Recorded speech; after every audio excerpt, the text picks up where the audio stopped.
The summer sun is warm, but the air is heavy. It's the kind of moment when laughter fades too quickly and words turn sharp before anyone knows it. 1 second, Jeremiah is ready to open his heart to finally say what's been weighing on him. The next second, Adam steps in, cutting him off, and the silence that follows feels louder than any argument. This is where everything shifts. Jeremiah had been carrying the weight of his thoughts for too long, and when he finally began to speak, his words felt fragile, almost trembling. He wasn't just trying to explain himself. He was trying to be heard in a way he never had before. His voice wasn't angry. It was softer, like he knew that once he started, he might not be able to stop. The summer house, filled with the scent of sea salt and the echoes of too many secrets, seemed to lean in closer, listening with him. But Adam wasn't ready to let that moment unfold. He stepped in quickly, his voice firmer, sharper, as if he couldn't allow Jeremiah's truth to slip into the air.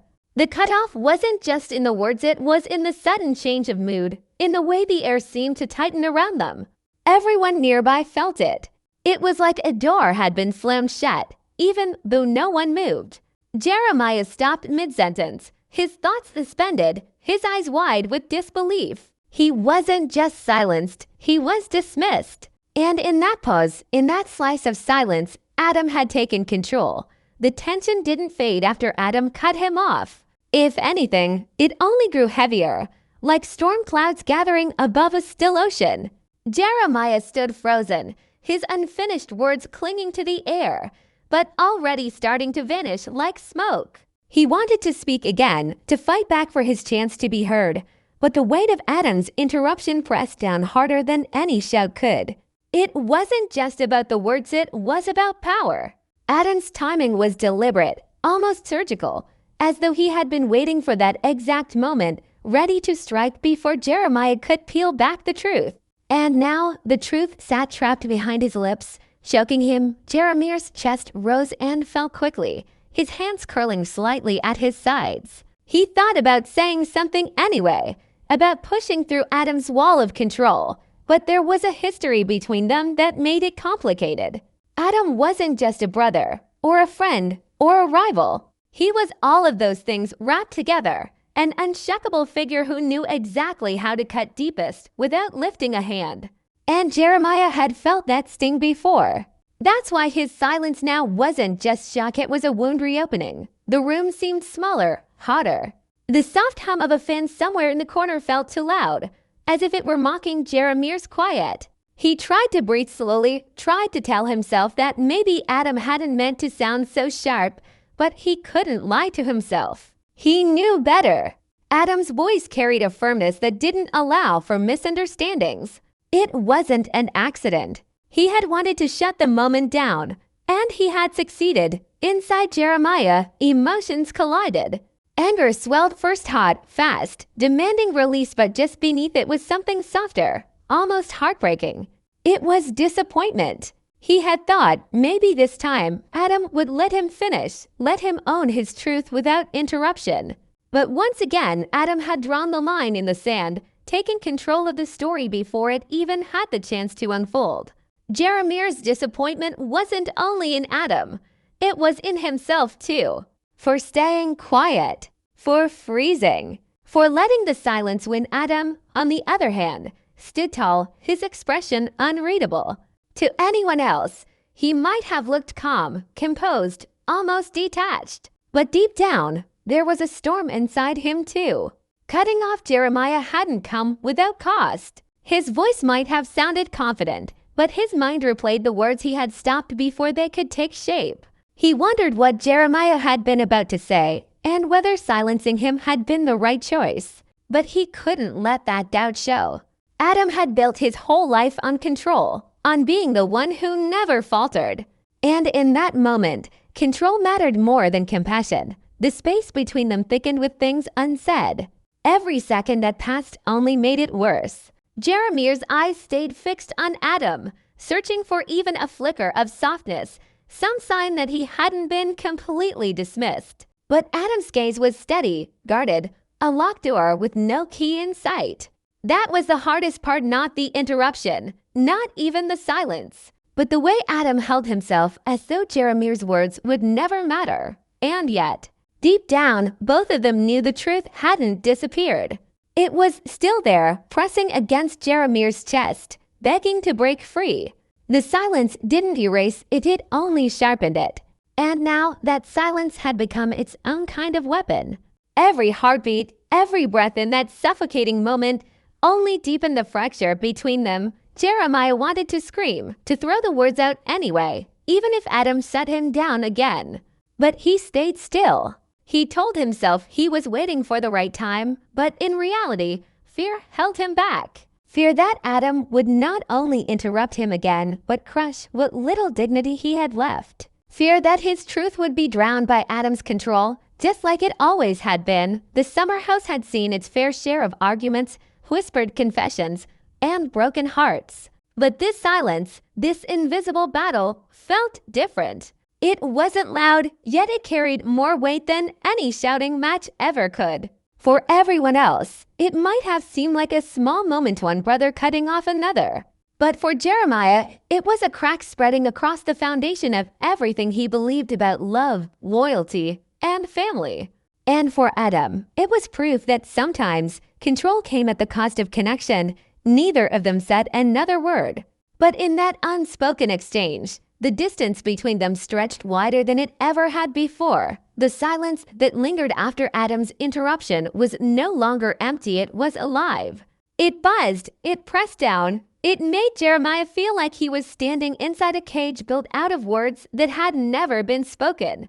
His chest ached, not from the heat of the summer, but from the weight of everything he hadn't been allowed to say. He looked at Adam, and for a split second, he saw not his rival, not his brother, but a wall, an immovable, uncheckable wall that no amount of honesty could break through. And that realization twisted something inside him. Jeramir's thoughts started racing, looping back to moments when he had tried to speak before, moments when his words had been met with the same quiet dismissal. Childhood arguments, late-night conversations, the times he reached out only to be met with silence or a shake of the head. It wasn't just this moment. It was a pattern, and now it felt permanent. He thought of how easily Adam could shut him down, and how easily he let it happen. The anger that had been waiting beneath the surface began to burn hotter, but anger didn't come alone. Alongside it came doubt, curling its way through Jeramir's mind. Maybe Adam was right to silence him. Maybe his truth wasn't worth hearing. Maybe every word he had wanted to say would only have made things worse. That thought hurt more than anything else, the idea that his feelings might never carry the weight he hoped they would. He bit the inside of his cheek, holding himself together. But the sting only made the fire spread wider. Across from him, Adam didn't move. His stillness was commanding, but it was also revealing. To anyone who didn't know him, his calm might have looked like strength. But Jeremiah knew better. He knew that Adam's silence was a shield, one he had perfected over the years. A shield that kept people guessing, that kept him safe from vulnerability. And that's what made Jeramir's chest tighten. Because for once, he wanted Adam to let that shield drop. He wanted him to look at him not like an opponent to control, but like someone who mattered. The summer air seemed to thicken, clinging to their skin, making every second stretch into forever. Jeramir's mind screamed for him to act, to break the silence, to grab back the words that had been stolen from him. His hands trembled, and he flexed his fingers as though he could squeeze the courage out of his own skin. He thought about stepping closer, forcing Adam to listen, forcing himself to finally be seen. But his feet stayed rooted to the floor. His body betrayed his heart. In the background, the world carried on without them. The distant sound of waves rolling against the shore, the muffled laughter of voices outside, the cicadas humming in the trees, all reminders that life didn't pause for broken moments. But for Jeremiah, time had stopped. He wasn't just standing in front of Adam. He was standing in front of every moment of rejection. Every time he had been told he wasn't enough. Every time his voice had been swallowed by someone stronger. And now silence was eating him alive. The fire inside him finally cracked. He felt his throat tighten, not with words, but with something deeper raw emotion he couldn't hide. His eyes stung, his breath shook, and though no sound escaped, his body was screaming. He wanted to tell Adam that cutting him off wasn't strength, it was fear. He wanted to say that silencing him didn't erase the truth, it only delayed it. He wanted to shout that he deserved to be heard. But the words never came. They sat heavy on his tongue, bitter and burning, refusing to move. Adam's gaze, steady and hard, locked with Jeremiah's for a long moment. In that look, there was an entire conversation no one else could hear.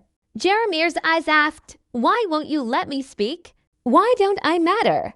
Adam's stare answered with nothing but distance, a silence that said, "Because if I let you, everything might fall apart." It was a clash without sound, a battle without movement, but its weight was enough to leave both of them scarred out as seconds bled into minutes. Jeremiah felt something inside him shift. If Adam wouldn't give him space, maybe he would have to take it. He realized in that silence wasn't the end, it was a challenge. And though his body shook with fear, a small ember of defiance sparked within him. He didn't act yet. He didn't speak. But deep down, he began to make a promise to himself. The next time, he would not let Adam cut him off. The next time, he would not let silence win. For now, though the moment belonged to Adam, he had taken the floor, seized control, and left Jeremiah to sit with the ache of words unspoken. And while Adam might have thought he had won, he hadn't seen the way Jeremiah's silence was starting to change. It was no longer just the silence of defeat. It was becoming the silence before a storm. The silence between them had stretched so far that it felt unbreakable. Every second that passed was like a stone added to the weight pressing down on Jeremiah's chest. He stood there, locked in place, knowing that Adam's interruption wasn't just about this one moment, it was about every moment before it and everyone yet to come. And for the first time, Jeremiah saw it clearly. This wasn't just about being cut off. It was about being erased, about being written out of the story before his part could even begin. Adam's control had always been quiet but undeniable, like the tide that returned night after night. He didn't need to raise his voice or throw punches to win. He only had to stand his ground and let silence work for him. That was his weapon, and Jeremiah had felt its sharp edge too many times. But something was changing now. For years, Adam's silence had left Jeremiah powerless. But tonight, in this charged moment, Jeremiah realized that silence could be his weapon too. He didn't answer Adam. He didn't push back. He didn't fight for the words Adam had stolen. Instead, he let the silence linger, stretching it so far it became uncomfortable even for Adam. The air seemed to shift, and for the first time, Adam's gaze flickered. Just for a heartbeat, his calm exterior cracked, and Jeremiah saw it. The fear behind Adam's control. Fear that if Jeremiah spoke, the balance would tip, and Adam would lose the ground he had fought so hard to keep. Jeremiah's lips parted, but no sound came. He wasn't ready yet. But inside, his silence wasn't weak anymore, it was alive. It was heavy. It carried meaning. It was a warning. And Adam felt it. The silence that once gave him power was now slipping away, being reclaimed by the brother he had tried to cut down. For the first time, Adam wasn't the only one in control. The summer house seemed to hold its breath. Outside, the waves crashed against the shore, louder now, as if echoing Jeremiah's unspoken resolve. The laughter of others had faded, leaving the two of them trapped in this private war. The cicadas still hummed in the trees, but even their endless song couldn't mask the shift in the air. This silence wasn't empty anymore, it was the sound of a storm gathering. Adam took a step back, small but noticeable. To anyone else, it might not have meant anything. But Jeremiah saw it. That single step back was a confession. Adam wasn't invincible. His silence wasn't bulletproof. Jeremiah hadn't spoken, and still, Adam felt the crack in his armor. That realization lit something inside Jeremiah that words never could. For years, he had been fighting for a voice, for a chance to be heard. And now he understood. Being heard didn't always mean speaking. Sometimes it meant holding the silence until the other person had no choice but to hear it. His silence told Adam everything: his pain, his anger, his disappointment, and his promise that things would not stay the same. Adam's eyes hardened again, trying to rebuild the wall that had cracked. But it was too late. Jeremiah had seen behind it, and that was enough. Enough to know that Adam wasn't cutting him off because he was stronger, but because he was afraid. Afraid of what Jeremiah might say. Afraid of what the truth might do. The distance between them now wasn't just silence, it was a canyon. And both of them knew it wouldn't be crossed easily. Something had shifted forever. Jeremiah's voice had been stolen in that moment, but his silence had spoken louder than anything he could have said. As the night deepened, the weight of what had happened settled in. Jeremiah turned away first, not because he was defeated, but because he was done giving Adam the satisfaction of a reaction. His silence followed him out the door, wrapping around him like armor. Adam stayed behind, standing in the quiet he had once controlled, but no longer owned. The summer night pressed on, carrying the echoes of unspoken words, the burn of things left unresolved, and the fragile beginnings of a storm that would not stay quiet forever. And in the end, one question lingered, heavier than any silence could hold. Was Adam protecting himself, or was he silencing the truth?